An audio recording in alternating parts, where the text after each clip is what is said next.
What's a modern-day scam that's become normalized and we don't realize it's a scam anymore? Employers insisting that employees not talk about their salaries in job listings, not posting salaries. I know in the US the former is straight up illegal, you can't do that, and so many people don't realize this, to the point companies just go ahead and tell you not to and even try to penalize people for doing so, because people don't realize they can push back on that. Job listings not having salary is just vile manipulation, and it seems to me like it's bad for business. Why would you want to waste time drawing in and interviewing people who are going to drop out when they find out the salary rather than post what you're going to pay and adjusting if need be?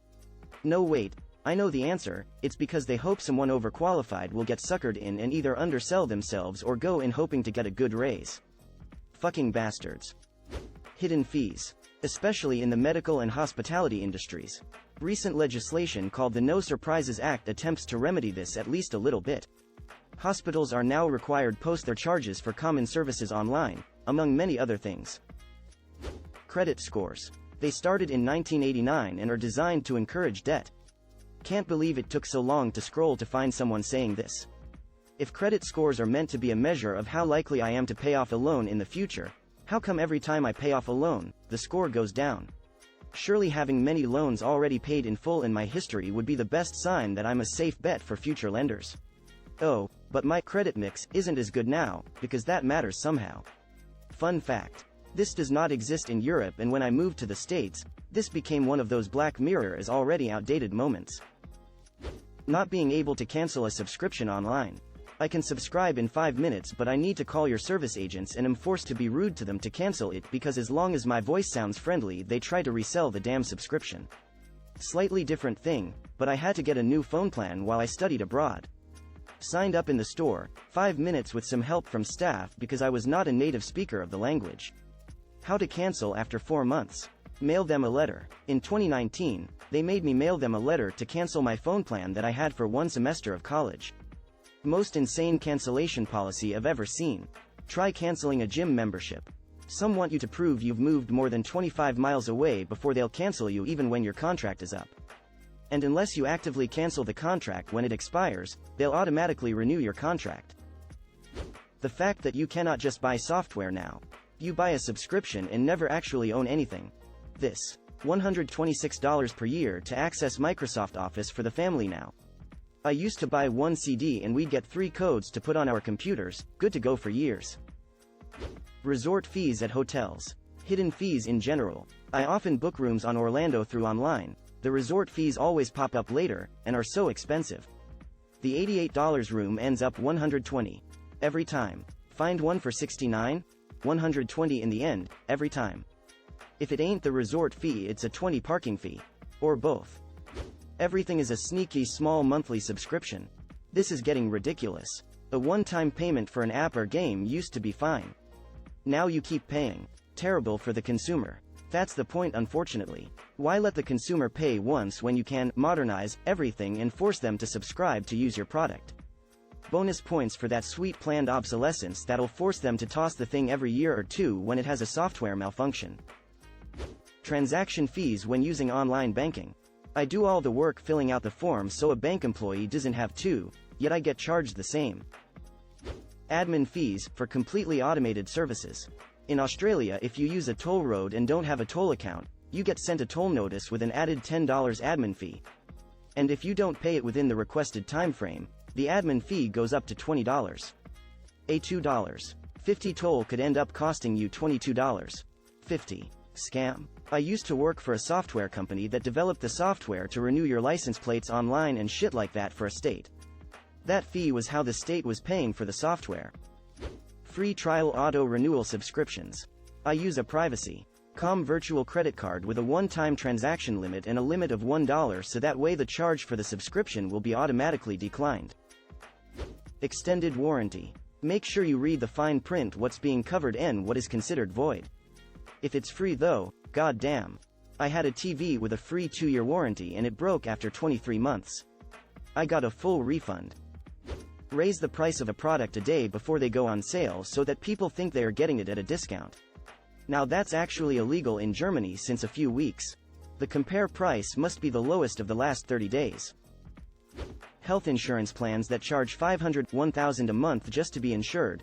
Then don't start covering your bills until you've paid another $2,000 to $10,000 out of pocket. And even then we'll still make you pay a $45 copay. And on the provider end, your plan is delaying payment on claims, so your $500, $1,000 a month premium is just going into the pocket of the executives and shareholders instead of healthcare providers.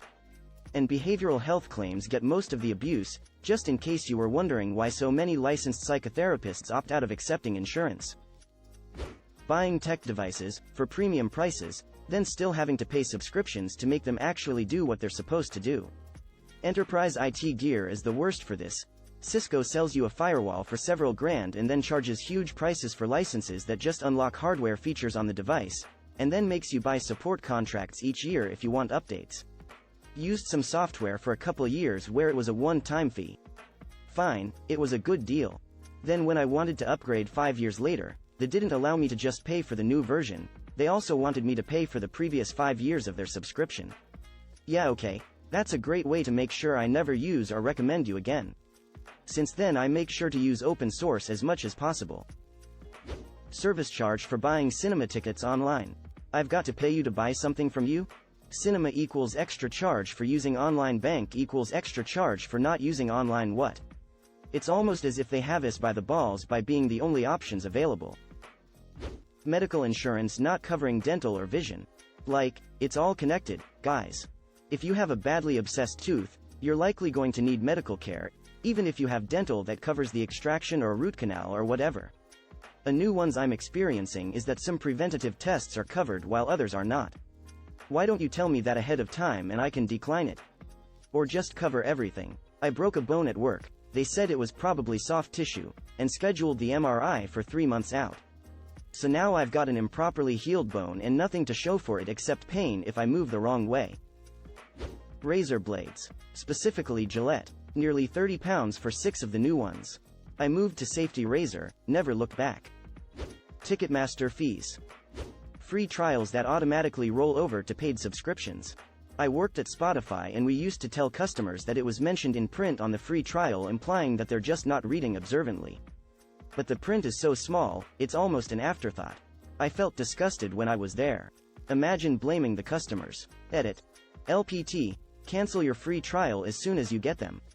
The free trial will still run its course and it'll automatically revert to free once it runs out. I just assume that anything that asks for my credit card intends to charge me at some point. Charging a convenience fee for paying rent online. Fuck you. It's more convenient for you, too, bitch. Where's my convenience fee? Edit. Lot of people trying to explain what this fee is to me. I know what it is. You are the people for whom it's become so normalized that you no longer see it as a scam. Edit 2.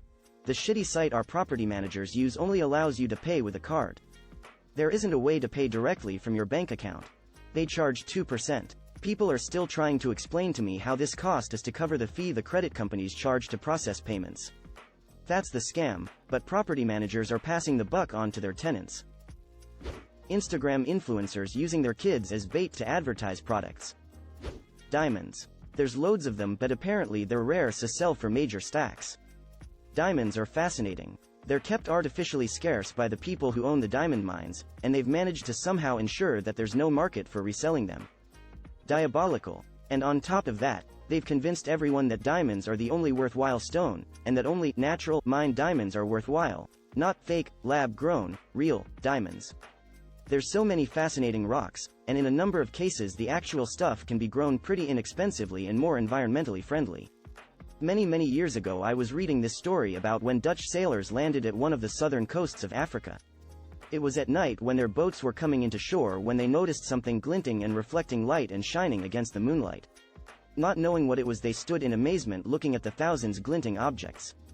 It turned out to be diamonds. They were that common that they could be found just like that, on the ground. This was in the early 1800s. Hustle culture. Working 90-hour weeks and having no life outside of work is not healthy, nor is it sustainable. I just turned 50 and I have decided I've stopped trying to impress people with my work ethic. I'll work hard, of course, but I sure am not going to put in anything beyond my 8 hours if I can help it. What am I going to do? Water my plants. Make my kids breakfast. Take my dogs for a walk. Try to make my wife laugh with corny jokes. Unpaid internships. Worse, paid internships, where you're paying the corporation for it. Teaching. Student teaching. You pay the university so that you can student teach for half a year, or some have full year, where you don't get paid. College board. Costs money to fucking send my scores to a school non-profit my ass. Weddings and every business tied to weddings. $30,000 for one day? Fuck that. Funerals too. I'll be the first one in my extended family to be cremated when I kick off just because of this. I don't need no expensive coffin for this body that's gonna rot away anyhow. Nobody else mentioned so far. Printer cartridges edit. Production costs about 20 cents 30 cents, selling for $15, sometimes up to $35. Also, they say it's running low even though there's plenty left. At my old job, our printer was running low for about 2 years before we needed to replace the cartridge. Ambulances in the US. The whole medical system here, really. Tipping. Not saying you shouldn't tip at all, but how every single Apple checkout tablet automatically assumes you're tipping. I went to get froyo the other week and the checkout asked me if I preferred a 20, 25, or 30% tip. Like what? I just made my own froyo and you still want me to give you a 30% tip? This is absolutely an America problem. Not saying that our waitstaff get paid a glorious wage over here in the UK, but it's not the norm to expect people to subsidize poor wages with tips, nor is it expected that you should tip.